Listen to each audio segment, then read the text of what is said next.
Գյորջյան Կասկադ 60 ամիս փուլային վճարում բազմաթիվ առավելություններ։ Այս տարի Հայաստանի եւ Ադրբեջանի միջև ռազմական գործողությունների հավանականությունը գրեթե անհնար է՝ ի շնորհիվ 2025-ի օգոստոսի 8-ի Վաշինգտոնյան հռչակագրի եւ խաղաղության եւ միջպետական հարաբերությունների հաստատման մասին համաձայնագրի։ Այս մասին ասված է Հայաստանի արտաքին հետախուզության ծառայության զեկույցում։ Սպասվում է առաջընթաց սահմանագծման, առևտրատնտեսական նախաձեռնությունների, հասարակությունների երկխոսության եւ հումանիտար ոլորտներում։ Միևնույն ժամանակ Ադրբեջանի կողմից առաջ մղվող արևմտյան ադրբեջանցիների վերադարձի գաղափարախոսությունը եւ ռազմական ծախսերի աճը ստեղծում են ռիսկեր տարածաշրջանային կայունության եւ երկարաժամկետ խաղաղության համար։ 2026 թվականին ծառայությունը կգնահատի այդ քաղաքականության իրական նպատակը եւ հնարավոր հետևանքները Հայաստանի անվտանգության համար։ Նիկոլ Փաշինյանը հյուրընկալել է Զայեդ մրցանակի հանձնաժողովի անդամներին եւ ճանաչվել Զայեդ մարդկային եղբայրության 2026-ի մրցանակակիր Հայաստանի ու Ադրբեջանի միջև խաղաղության ու տարածաշրջանային կայունության առաջմղման համար։ Փաշինյանը նաև ընդգծել է, որ մրցանակը համատեղ նվաճում է Ադրբեջանի նախագահ Իլհամ Ալիևի հետ։ Վարչապետին փոխանցվել է հրավերը փետրվարի 4-ին Աբու Դաբիում կայանալիք մրցանակի արարողությանը մասնակցելու համար։ Վարչապետ Նիկոլ Փաշինյանը ստացել է ԱՄՆ նախագահ Դոնալդ Թրամփի պաշտոնական հրավերը խաղաղության խորհրդին որպես հիմնադիր անդամ միանալու վերաբերյալ։ Վարչապետ Փաշինյանը սիրով եւ պատասխանատվությամբ ընդունել է առաջարկը, վերահաստատելով Հայաստանի հանձնառությունը խաղաղության առաջմղմանը։ Այս մասին հայտարարել է Նիկոլ Փաշինյանի խոսնակ Նազելի Բաղդասարյանը։ 27-ից 37 տարեկան պարտադիր զինվորական ծառայության չանցած քաղաքացիները կկարողանան վճարել ու ազատվել քրեական պատասխանատվությունից։ Նախագծին առաջին ընթերցման ազգային ժողովում կողմ են քվեարկել իշխանական падգամավորներն ու Հայաստան խմբակցության падգամավորները։ Նախագծի հեղինակը ԿՊԱ-ական падգամավոր Հայկ Սարգսյանն է։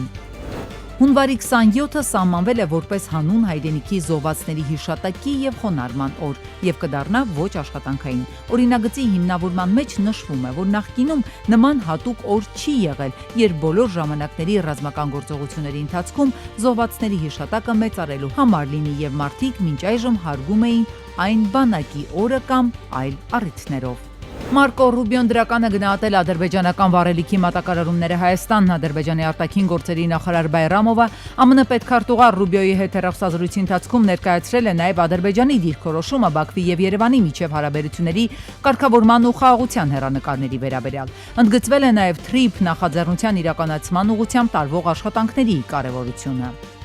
Հայաստանի գործակցությունը Եվրամիության հետ դժվար համատեղելի է ԵԱՏՄ-ի հետ, քանի որ Բրյուսելը պահանջում է իր նորմատիվների պահպանումը, ներառյալ հակառուսական պատժամիջոցները։ 2025 թվականի ամփոփիչ մամուլի ասուլիսում հայտարարել է Սերգեյ Լավրովը։ Նա ընդգծել է, որ Եվրամիությունը Հայաստանին փոխանցել է 15 միլիոն եվրո եւ յուրաքանչյուր արժույթի օգտագործում պետք է հաշվետու լինի։ Լավրովը նաև հիշեցրել է, որ ԵԱՏՄ-ի հետ անդամակցության ընթացքում Հայաստանի հնան կրկնապատկվել է, իսկ առև Սամվել Կարապետյանի թիմը ներկայացրել է Հայաստանի տնտեսական զարգացման 5 քայլով տեսլական, ուղղված աշխատատեղերի ստեղծմանը եւ կյանքի որակի բարձրացմանը։ Առաջին քայլով նախատեսվում է ստեղծել 300,000 նոր աշխատատեղ։ Ծրագիրը նաեւ ներառում է փոքր եւ միջին բիզնեսի աջակցություն, հարկերից ազատելով եւ խթանելով ձեռներեցությունը, նպատակ ունենալով քաղաքից քաղաք, գյուղ առ գյուղ լուծել գործազրկության խնդիրը։ Փետրվարի 12-ին կհայտարարեն վարչապետի իրենց տեխնացուի անունը։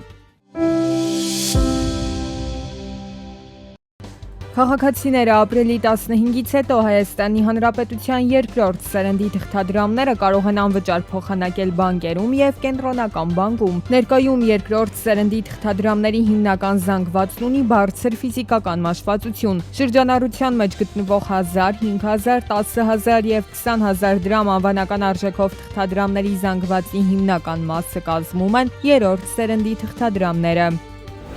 Համաշխարհային զբոսաշրջությունը 2025 թվականն ավարտել է որպես իր պատմության մեջ լավագույն տարի, ունենալով 10 տրիլիոն եվրո ընդհանուր ներդրում, սա կազմում է համաշխարհային տնտեսության 10.3%։ 2025 թվականի ընթացքում ավելի քան 1.5 միլիարդ մարդ ճանապարհորդել է արտերկիր, օրական գրանցվել է միջինը 219,000 միջազգային ժամանում։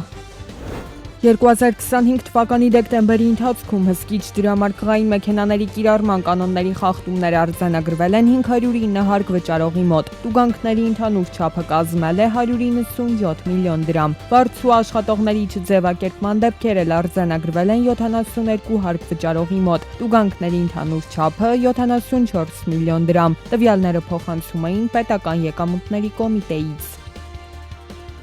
Հայաստանում կփոխվի կրթաթոշակների տրամադրման համակարգը, շեշտը կդրվի առաջադիմության եւ թիրախային աջակցության վրա։ Պետական կրթաթոշակների տեսակները, տրամադրման չափանիշները եւ թիրախային խմբերը սահմանվելու են կառավարության որոշմամբ։ Նոր մոտեցմամբ կրթաթոշակները կարող են տրամադրվել թե ընդունելության արդյունքների, թե ուսումնառության ընթացքում ցուցաբերած առաջադիմության, ձեռքբերումների կամ նպատակային ուսուցման հիմքով։ Վերջին օրերին Հայաստանում կրկին նկատվում է WhatsApp հավելվածի օգտահաշիվների զանգվածային գողություն, որի դեպքում հանցագործներին անհրաժեշտ չէ, որ օգտատերը սեղմի որևէ կասկածելի հղման կամ փոխանցի SMS-ով ստացված կոդը։ Կիբերոստիկանության փոխանցմամբ միակ եւ ամենաարդյունավետ պաշտպանական միջոցը WhatsApp-ում երկփուլանի անվտանգության միացումն է։ Նույնիսկ եթե հանցագործին հաջողվի մուտք գործել հաշիվ, այն չի կարող օգտագործվել առանց օգտատիրոջ սահմանած PIN կոդի։ Ոստիկանությունը հայտնաբերել ու ձերբակալել է կեղծ խմիչքներ պատրաստող եւ իրացնող երկու երիտասարդի, պարզվել է, որ Իջևանի բնակիչ 28-ամյա երիտասարդը Ոսկեպար գյուղի 31-ամյա բնակչին է փոխանցել 342 շիշ տարբեր տեսակի կեղծ խմիչքներ, որոնք նա իրացնելու նպատակով պետք է տեղափոխեր Էջմիածին։ Ձեռնարկված միջոցառումների արդյունքում 28-ամյա երիտասարդը Էջմիածին քաղաքի Գրիգոր Լուսավորիչ փողոցում հայտնաբերվել ու ձերբակալվել է։ Երիտասարդները կազմված փաստաթղթերի հետ ներկայացվել են նախաքննական մարմին։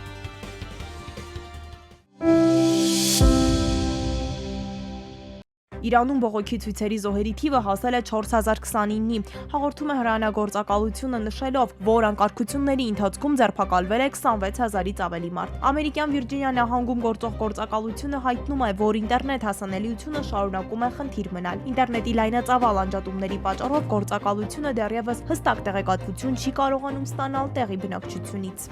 Սիրիայում չի հաջողվել համաձայնության հասնել կառավարական եւ քրդական ուժերի միջև։ Սիրիայի նախագահ Ահմեդ Ալ-Շարայի եւ սիրիացի քրդերի ռազմական առաջնորդ Մազլում Աբդիի միջև Դամասկոսում կայացած բանակցությունները ավարտվել են լիակատար տապալմամբ, հաղորդում է AFP գործակալությունը։ Սիրիայի կենտրոնական կառավարությունն ու երկրի հյուսիսում բնակվող քրդերի ներկայացուցիչները բանակցում էին վերաինտեգրման համաձայնագրի իրագործման ուղիների շուրջ, որի համաձայն սիրիացի քրդերի զինված ստորաբաժանումների մարտիկները անհատական կարգով պետք է մաս կազմեին կառավարական բանակին։ Թրամփը հրապարակել է Էմանուել Մակրոնի նամակը ուղղված իրեն, որում մասնավորապես Մակրոնը ասում է. «Մենք լիովին համակարծիք ենք Սիրիայի հարցում, մենք կարող ենք շատ լավ բաներ անել Իրանի հարցում, ես կարող եմ Փարիզում G7 հանդիպում կազմակերպել Դավոսից հետո, կարող եմ հրավիրել ուկրաինացիներին, դանիացիներին, սիրիացիներին ու ռուսներին, կարող ենք միասին ճաշել նաև մինչև ձեր Միացյալ Նահանգներ վերադառնալը», ասված է նամակի մեջ։ Թրամփը հայտնել է, որ այլևս պարտավոր չէ մտածել խաղաղության մասին, քանի որ իրեն Նոբելյան մրցանակ չեն շնորհել։ Այս մասին Թրամփը գրել է Նորվեգիայի վարչապետին ուղղված նամակում։ Հաշվի առնելով, որ ձեր երկիրը որոշել է ինձ չշնորհել Նոբելյան խաղաղության մրցանակը 8-ից ավելի պատերազմներ կանխելու համար, ես այլևս պարտավորված չեմ զգում մտածել բացառապես խաղաղության մասին, եւ այժմ կարող եմ մտածել այն մասին, թե ինչն է լավ եւ ճիշտ Միացյալ Նահանգների համար, գրել է Թրամփը։ Միչիգանում առատձյան տեղումների պատճառով բախվել են ավելի քան 100 մեքենաներ։ Տեղական ոստիկանությունը հայտնել է նաև վիրավորների մասին։ Խնդրում եմ տեղադրել քարտերը եւ նախապատրաստվել գրանցում։ Այսօր ազգային ժողովի հերթական նիստը մեկնարկեց հայ առաքելական եկեղեցու մասին իշխանական եւ ընդդիմադիր թևերի միջև բուռն բանավեճով։ Ժողովուրդ, այս հոսույթը բերեք վերջացնենք, որովհետեւ մի մահկանացու մարդ չի կարող եկեղեցի լինել։ Միայն դրանից հետո պատգամավորները անցան օրակարգային հարցերի քննարկմանը։ Ֆինանսների նախարարի տեղակալ Ավագ Ավանեսյանի զեկուցմամբ քննարկվեցին մի շարք փոփոխություններ, որոնք առնչվում են պետական գնումների եւ դատավարական գործընթացների կարգավորմանը։ Օրինակ մենք դեպք ենք ունեցել, երբ որ Սյունիքում գծանշումներ պետք է իրականացվեր ճանապարհների եւ ընկերությունը, որը համապատասխան աշխատանքները որակով չէր իրականացվել, պայմանագիրը կասեցվել էր, ընկերությունը սկսել էր վիճել, որ չէ, որակով է իրականացվել, արդյունքում Սյունիքում երկար ժամանակ որոշ ճանապարհների վրա, ընդ որում որոնք սև կետեր էին նույնպես իրանց մեջ պարունակում,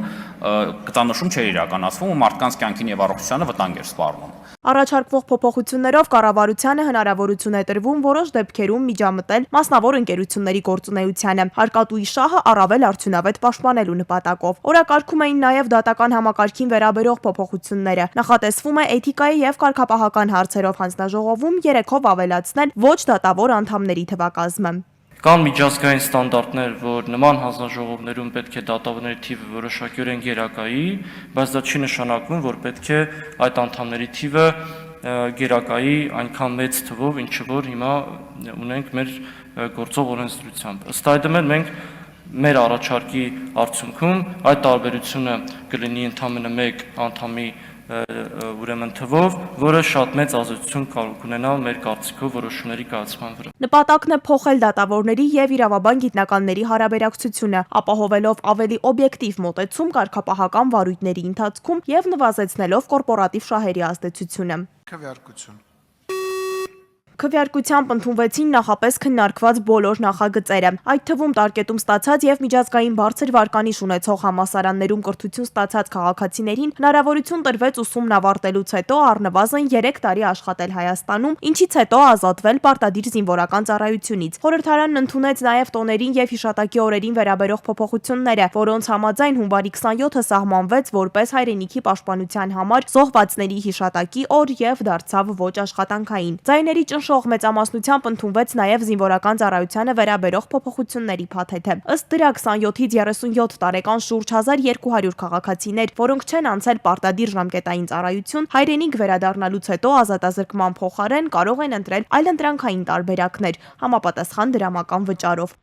Խորհրդարանը քննարկեց նաև վարչական վերաքննիչ դատարանի ծանրաբեռնվածությունը թեթևացնելուն ուղղված փոփոխությունների փաթեթը, որով առաջարկվեց վարչական գործերով վերաքննիչ բողոքները քննարկել գրավոր ընթացակարգով։ Բանավոր նիստ կկայանա միայն բացառիկ դեպքերում դատարանի հիմնավորված որոշմամբ։ Մյուս փոփոխությամբ առաջարկվեց սահմանափակել պետական եւ տեղական ինքնակառավարման մարմինների դեմ բողոքարկման հնարավորությունը։ Եթե վարչական դատարանի վճիռը վերաբերում է մինչև 300,000 դրամ տուգանքին, այն այլևս չի կարող վերաքննության ենթարկվել։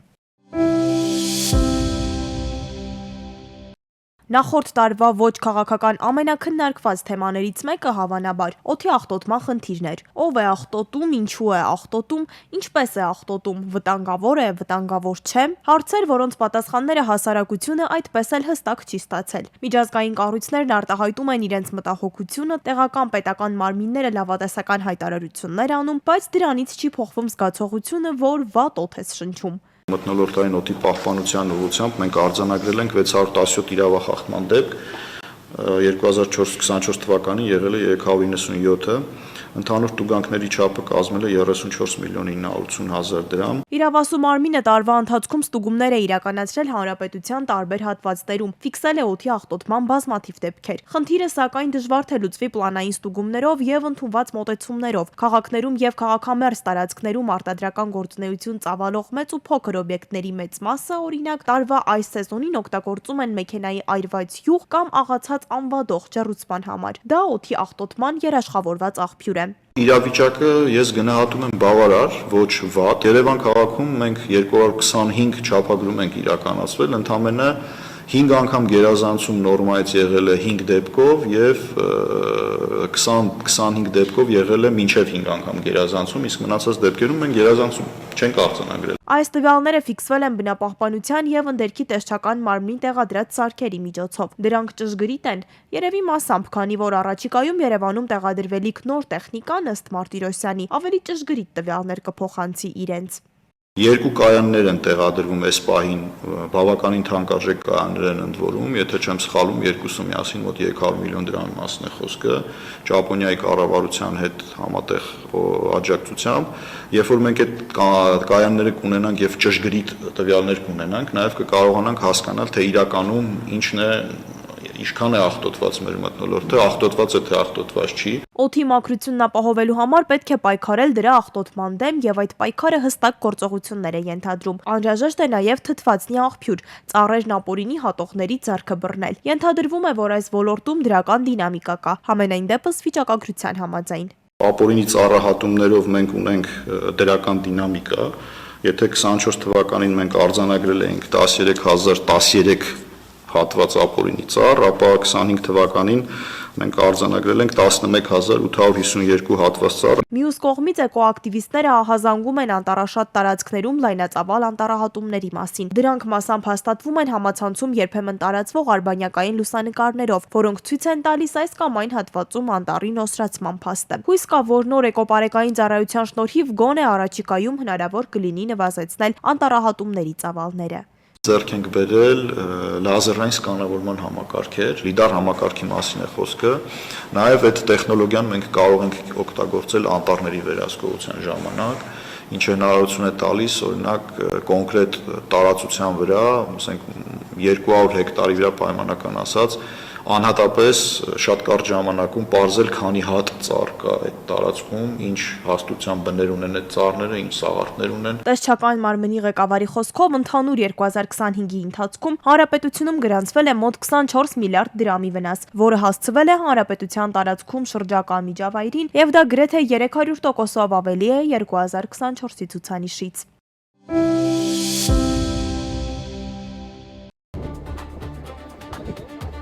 Արագածոտնի մարզում Շենկան բնակավայրում առավոտյունից հետո տեղաշարժվել է մեծ դժվարություններ։ Ու հունվարի 20-ին Փրկարարծարայության 911 ճգնաժամային կառավարման ազգային կենտրոնը հազանգեստացվել, որ Ծաղկահովիտ բժշկական կենտրոնի շտապօգնության մեքենան չի կարողանում հասնել Շենկանի բնակավայր, որպեսզի ծննդկանին տեղափոխեն հիվանդանոց։ Արագածի շեջ փրկարարները մարզային փրկարարական վարչության պետի Արագածի շեջ փրկարարական ջոկատի հրամանատարի գլխավորությամբ օպերատիվ են գործել ձյունապատ ու մերկացառույցով պատված մի քանի կիլոմետր անանցանելի ճանապարհը հաղթահարել են, ծննդկանին էլ հատուկ տրանսպորտային միջոցով տեղափոխել։